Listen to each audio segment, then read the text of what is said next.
But it demonstrates that a major power, when it believes its vital interests are involved, will sacrifice any number of its own people.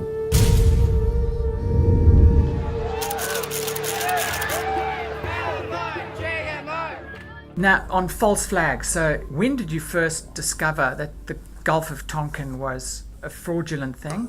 Well, there were allegations at the time, but doing the research for my book really brought this out into the open in a major way.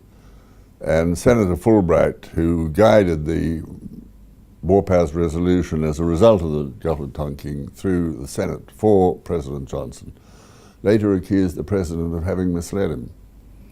Now, if he was going to mislead one of his own most senior senators, he certainly wasn't going to hesitate about leading Prime Minister Harold Holt. And I was really interested when I heard your interview with John Fain. Israel, years ago, during one of the wars, killed 30 or 40 Americans on a spy ship in the Western Mediterranean. That was a mistaken missile hit, if I remember correctly, or an airstrike, Well, I can't remember. The Americans tried to cover it up. Mm-hmm. It wasn't a mistake, it was deliberate. You believe so? Yes. That's a massive claim to make. It is. It borders on the beliefs that some people have, which I've always thought were completely insane, about conspiracy theories like 9/11 and the like. I'd used the word deliberate, and John Fain thought this was really going overboard, that it couldn't possibly have been deliberate.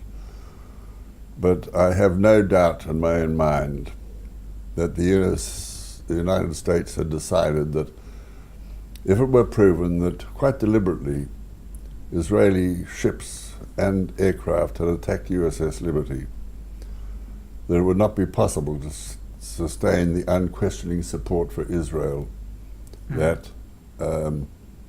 America had provided. And Dean Rusk, I think Jesse Helms, a number of others, Admiral Mora, who was a significant person in the American Navy, I think in charge of the Mediterranean Fleet at the time, and others have all said, in spite of the official inquiries saying it was all an accident, they don't deny it happened, they say it was an accident, but 34 Americans were killed and over 70 wounded. The senior people I mentioned said no, it was no accident. Yeah, it was quite interesting because after that interview you had with on ABC, I got hooked into an email. I got an email forwarded to me by Joe Meadows, who was actually on the boat, and he describes exactly what happened. So it was a really interesting thing. Well, Israeli surveillance aircraft were flying around Liberty for some hours before an attack was launched. Now, they were presumably taking photographs. They were sending those photographs back to Israeli IDF headquarters, working out whose the boat was, and they ended up by trying to say it was an Egyptian ship, which was much smaller and quite different. And I think the Israelis had good reason for wanting to stop the Americans listening in on what the High Command was determining in that 1967 war. You know, the commander of the Mediterranean Fleet had ordered fighters to be dispatched from the aircraft carrier to defend Liberty. But then you would have had American aircraft shooting down Israeli aircraft. And so what was a pending disaster for Israeli-American relations was getting worse and worse.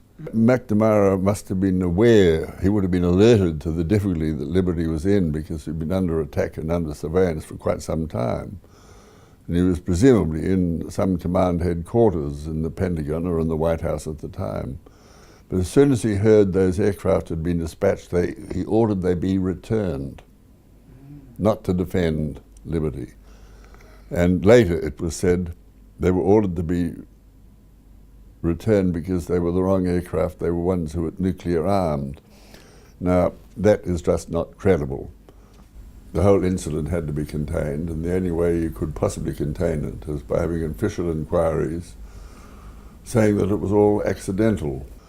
But it demonstrates that a major power, when it believes its vital interests are involved, will sacrifice any number of its own people. Yeah. to preserve that vital interest. And that says something about the power. Can I ask you one or two things about 9/11? Yeah? Because in your book you said that they were taken by surprise. And on the morning of 9/11, they had war games simulating exactly that. I think it was called Operation Vigilante or something. Building 7 as well. Look, it was a total failure of American intelligence services. I think the information was in the hands of the Americans that would have enabled them to work out what was going to unfold, but it was never all in one place. It wasn't all brought together. And it's only afterwards that they recognise the significance of different bits of it. Have you heard of Building 7? No. Yeah, I must forward you a link of Building 7.